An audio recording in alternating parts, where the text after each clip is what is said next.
Hello, how are you? Stand Up World, episode 15.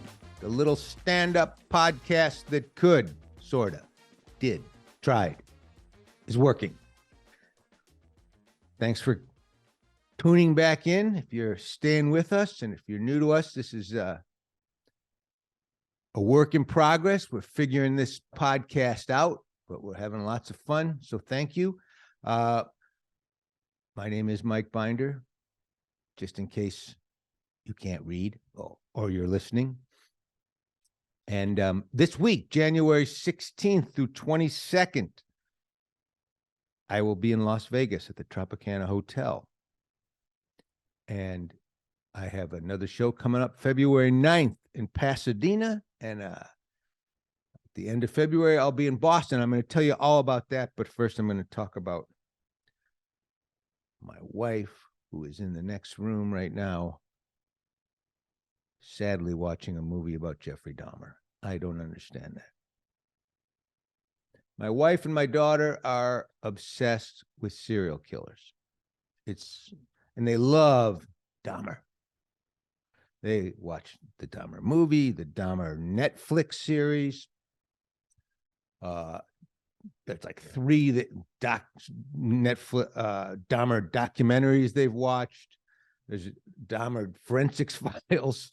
I mean, it's crazy. Actually, there's now a Jeffrey Dahmer Saturday morning animated television show. Very cute. It's called When Jeffrey Gets Hungry. When Jeffrey wants to eat a guy, eat a guy, eat a guy. Jeffrey wants to eat a guy. Everyone's a snack. It's the Jeffrey Dahmer show. It's crazy. But I understand why they make them all, because there's people like my wife and my daughter who are serial killer happy.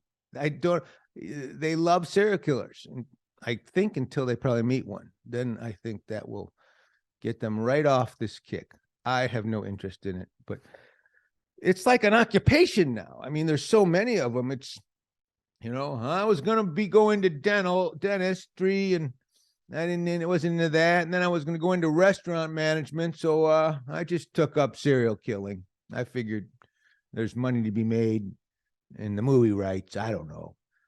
Where did you study? Well, I was up north for a while in the Pacific Northwest under the tutelage of the Snake River Killer.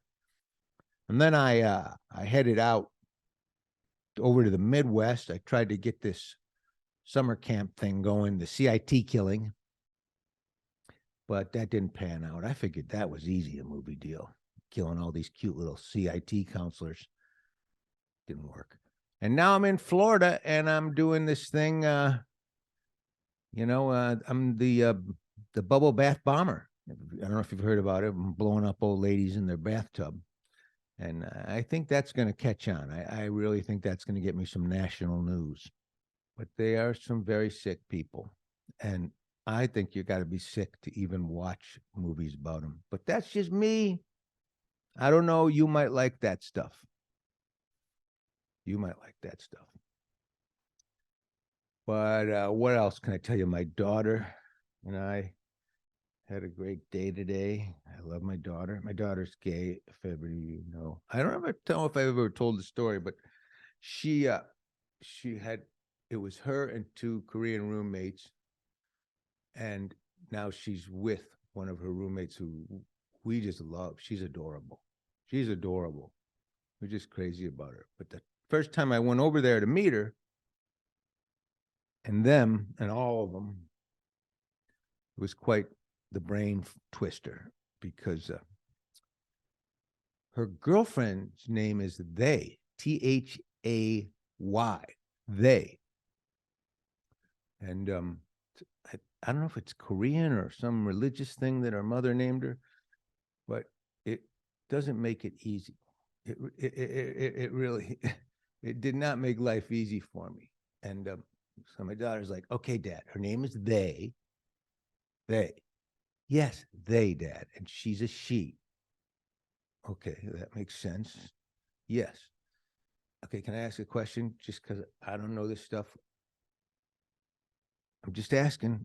It's a new world. Was They always a she, the way you said she? Yes, Dad. They isn't transgender. She was born a girl. Okay, I just wanted to be sure. You don't know nowadays with people. You don't know about them. They's not a them. She's a she. Oh, okay. What about your roommate? Are they a them? Yes. Our roommate identifies as they. Good, Dad.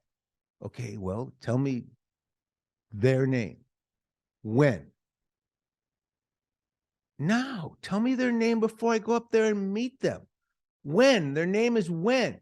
When? Yes, Dad, good. When? W-E-N. That's her name? That's their name. And okay, and they're they. Yes. They and when. Yes, Dad, they and when. They is she, when is they. And Dad, just so you know, so you don't say something stupid before we go up there, when is a transgender woman. Okay, so they were born a boy. Yes, you're not supposed to say that though. I didn't say, I said it to you. Okay.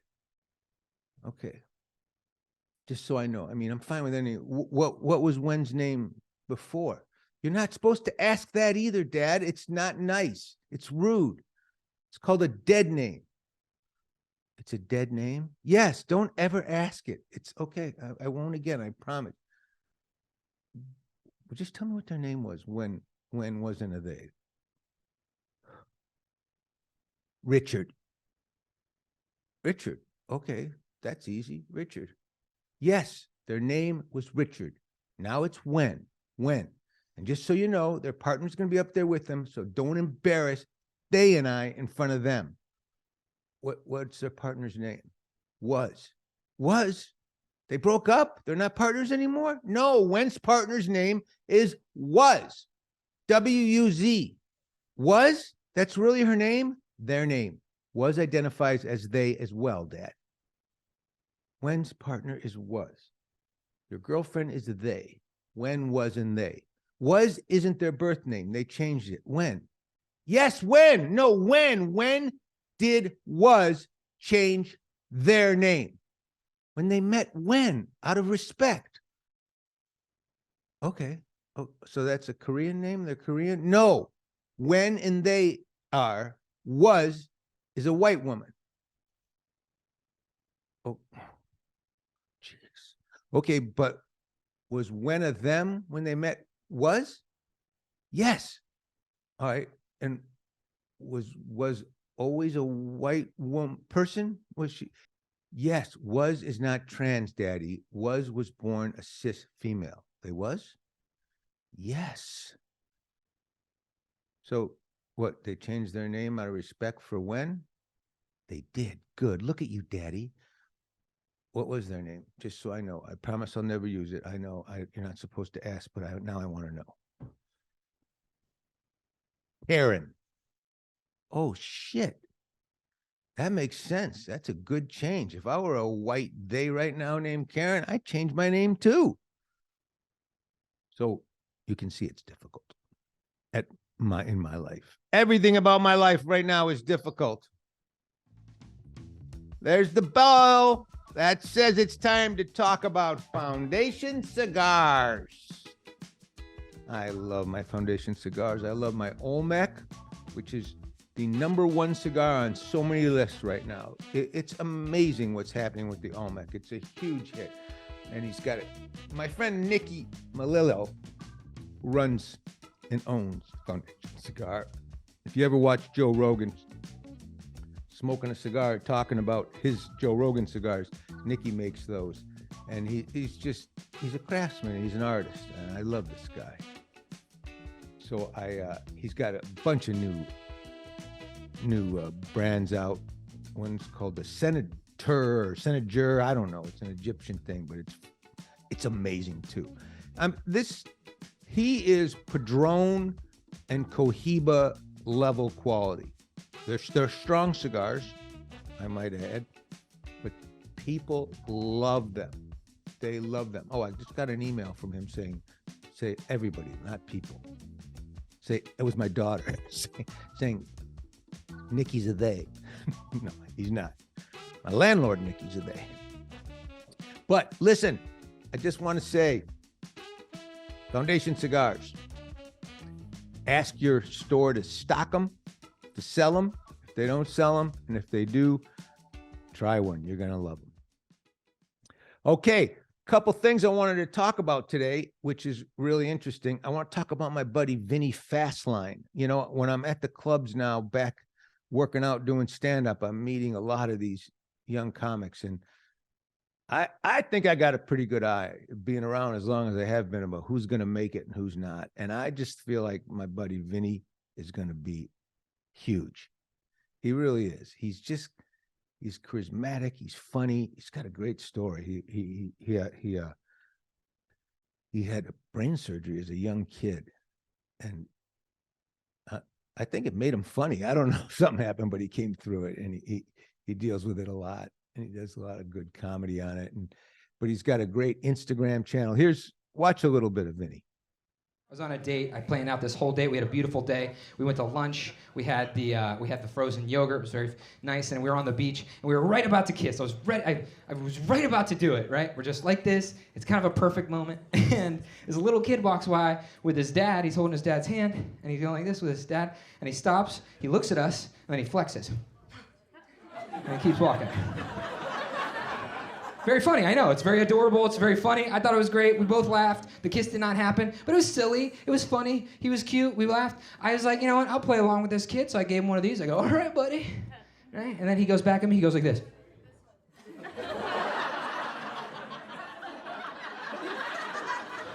I was like, am I about to fight a 7-year-old? I don't know what was going on. I was like, yeah. All right, so we keep going back and forth, give him one of these, he gives me one of these, and he whips out his penis. I was like, whoa, you win. Thing's huge. What are you feeding him? All right. Yeah, I love Vinny. He does some crazy stuff, but he's also he's a true entertainer. And there's a great profile I think you'll like with all the links and everything up on standupworld.com, Vinny Fasline.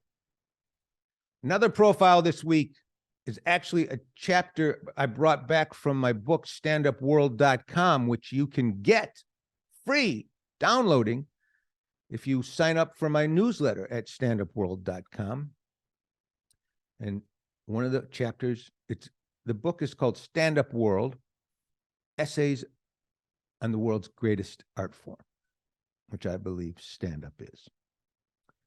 And one of the essays is on a young comic named Ali Macofsky, who I first met when we were doing the Comedy Store documentary. She was one of the door people at the Comedy Store, which is a rite of passage at the Comedy Store when you start. A lot of people, their job is working at the store, as was mine when I started, as was Sam Kinnison's and Mark Maron's and so many people. So Argus Hamilton, so many people. But Allie has just gone on to really be very successful right now, and she has. Here's a piece of her on a Just for Laughs concert she did.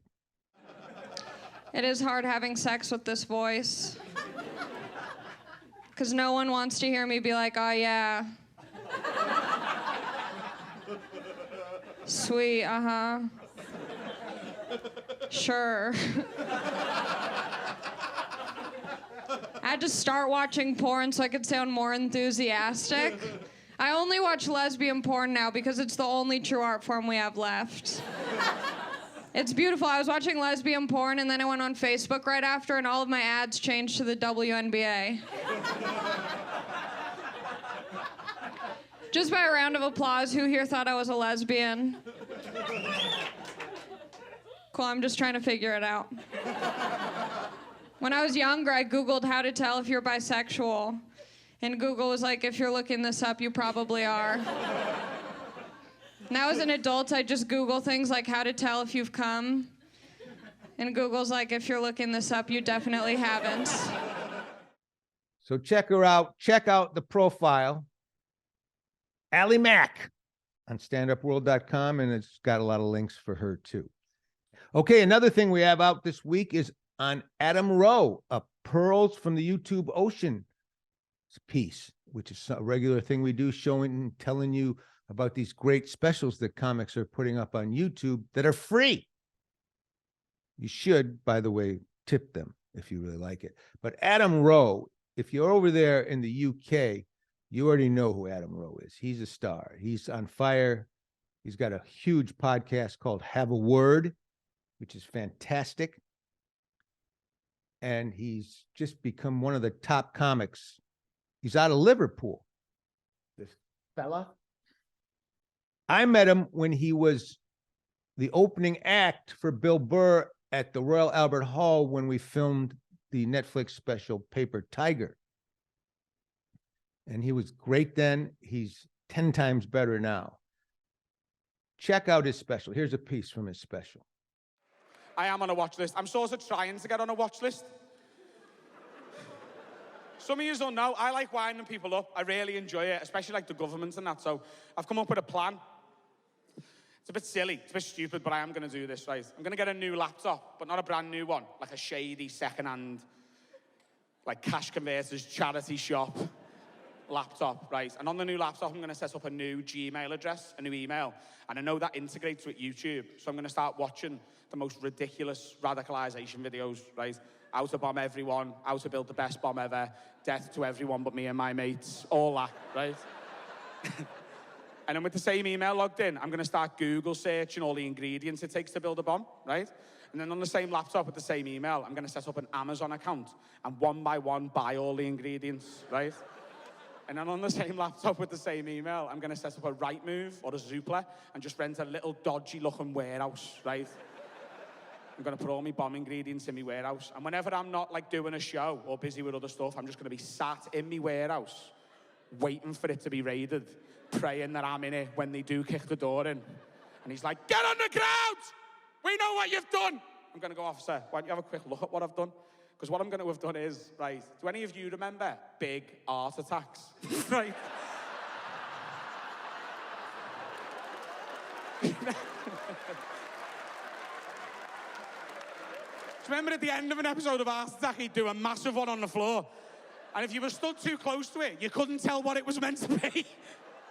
Be like, what's this, Neil? He'd be like, standing on that stool. You'd be like, oh, man in a hot air balloon. I'm going to use my bomb ingredients to spell out Bush did 9/11. That's the plan.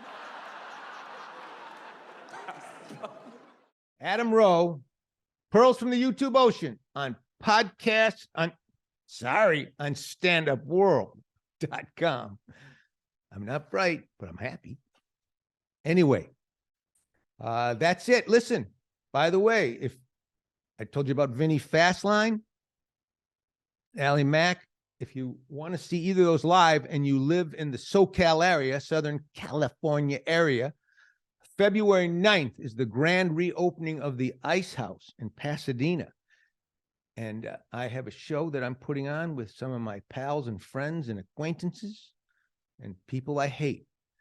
And these two are neither of the hate in the hate category, but big fans of them.